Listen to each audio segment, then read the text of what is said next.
So here's an interesting comment. Kid's just got off this 1290 Super Adventure and he put that crash helmet sat there, that's 600 quid, just sat there, and his mate said to him, aren't you worried about it getting nicked? They won't, nothing will get touched here. He said, I couldn't give a damn if it did, I hate the bloody thing. Now then, so I ain't the only one. So, continuing with our Sunday morning ride, I thought I'd just, I don't normally bother with earplugs on this bike, but I must admit, I thought I'd just try them, just see if they improve the experience. They definitely improve this open face helmet, definitely.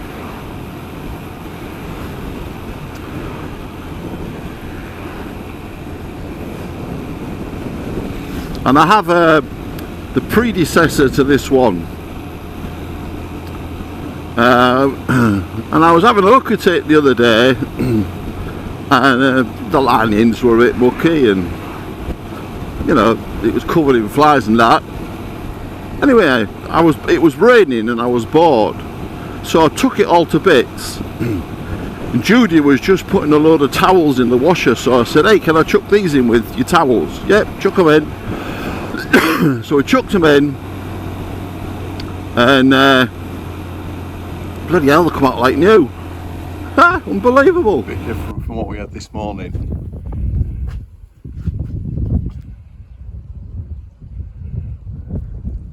Some filthy weather on the way. So this is the IS-33 that I was filming in today, and as you can see, it's rigged up with a camera, which is great for when I'm doing my camera work, but sometimes I go into town and I wish I could just have one of these with you know, just, you know, the microphone or nothing even. So I decided to get one of my old helmets out and have a look at it and assess whether I could use it for town work. And this is the original one. Let's see if I can find somewhere to put it down. Okay, so that's my original IS-33. It's got a new visor. Everything still works. Bit difficult to do this one, Andy. Oh, don't drop it, whatever you do. The visor still comes down, as you can see.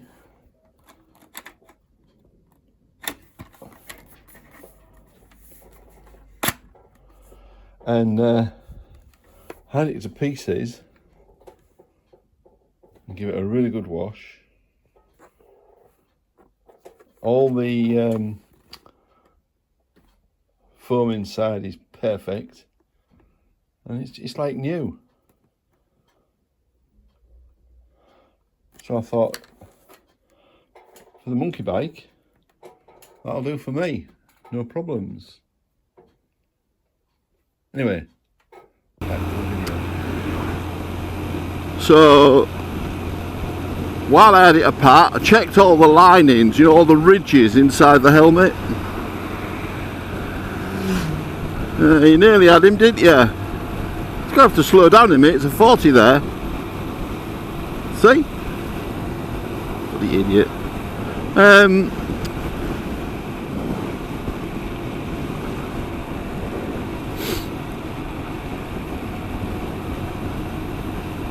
So well, I put it all back together again, gave the shell a really thorough clean, just with warm soapy water. The visor on it was virtually new, it wasn't that old.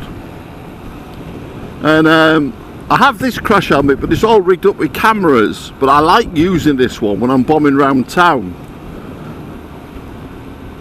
So what I've done is I've recommissioned the matte black HGC, and I'm not kidding, if you looked at it, you'd be hard pressed to say if there was, you know, there's nothing wrong with it. It's been kept in a bag All my crash helmets live in a bag in the garage in the dark. The only time they're in daylight is when I'm riding a bike. Other than that, they're always put away properly. So I got a spare helmet, which will be dead handy for running in and out of town with. Save, you know, the possibility of having my camera stolen. Happy days. So I'm going to ride back round via Sledmere House and try and show you the other end of that green lane that I showed you in the last vlog. And I was trying to work out on me map on me phone how long it was, and it's actually nearer 3 miles. It's 2 5/8 of a mile, something like that. I know when I went for a ride down it on the Pulse 250, I was messing about. I was on there about half an hour. But as I say, when I come to edit the film, there was no sound. So well, as I always do, if there's no sound, I just delete them. I don't mess about. It's always the same when I go to Seaways with this monkey bike.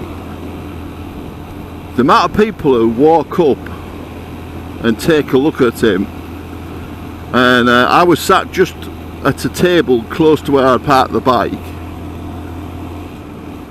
and I heard one chap say to another, both of them had turned up on sports bikes. He said, "Oh look, a monkey bike," and his mate said to him, "I bet you're wishing you hadn't sold yours now, aren't you?" And he said, "Oh, I've thought that a few times."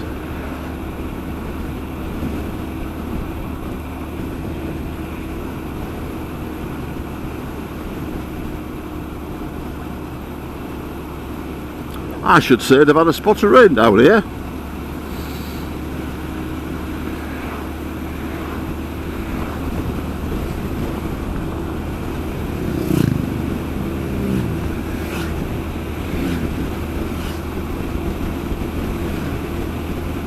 It's a rare collection of bikes. One of them looked like an ex-police bike. So we're just coming up on Sledmere Monument now, and I'll show you the other end of Green Lane. This is the end that I went in with me 250 Pulse Adrenaline.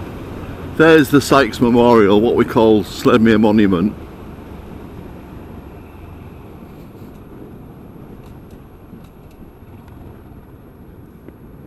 Yeah, there's the lane.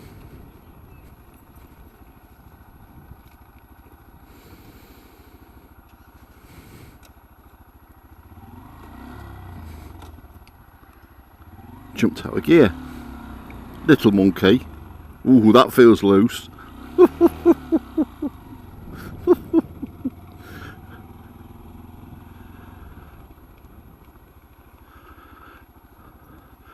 And what they do in winter time to stop them riding, can you see the concrete blocks? Farmer comes down here with a forklift and he picks 2 or 3 of them up, just puts them in the hole there. You can't get through. They do a real good job of blocking it, but it saves the green lane from becoming you know, a muddy mess. And you can still, they leave enough of a gap so the dog walkers can get through, but not, it wouldn't even get this through. There's just enough room to squeeze through with the dog, and then that's it. 1865 on that memorial.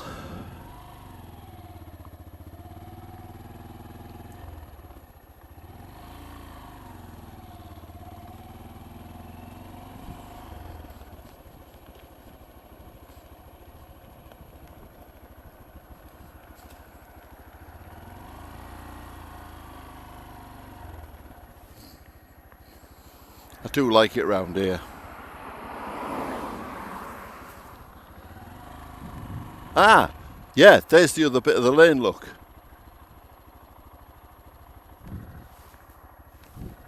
go across.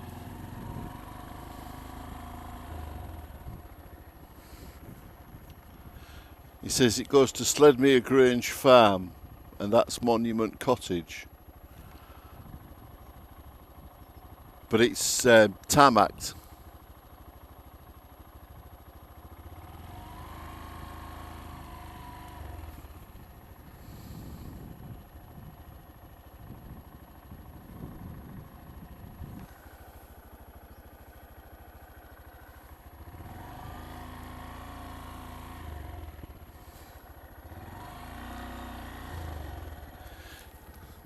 Right, onwards.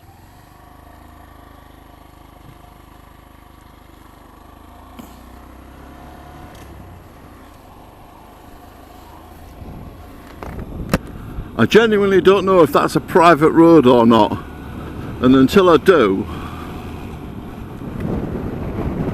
I won't go down it. I'll have a look on I've got some Land Ranger Ordnance Survey maps. I'll just have a look on that and see what it is before I commit myself.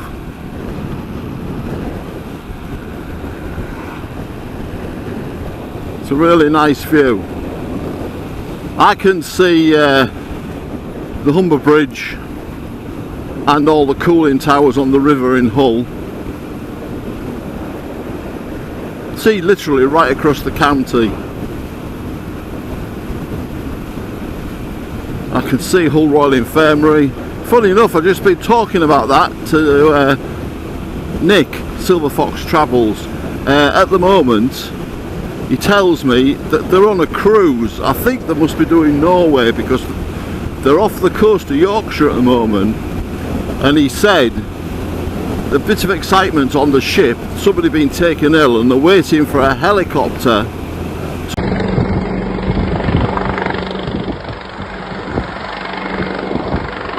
to come and airlift the person off the boat.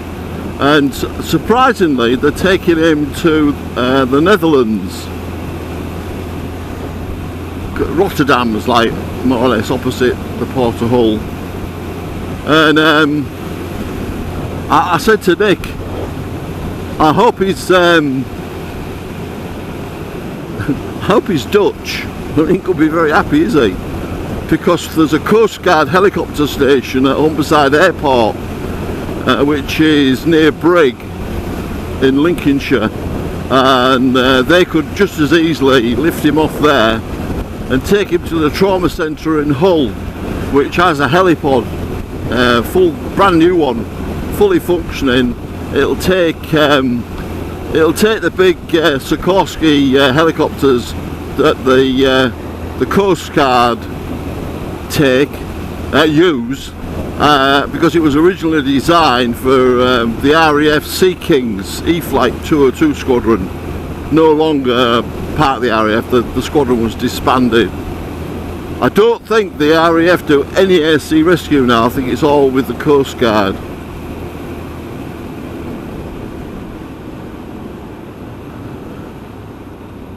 I have a chum I used to work with, and paramedic. He left Yorkshire Ambulance Service and went up to Aberdeen to work as a helicopter paramedic with the Coast Guard. When it very first formed, 2006-07, that era, something like that. I might not have got those dates exactly right, but it's somewhere around there.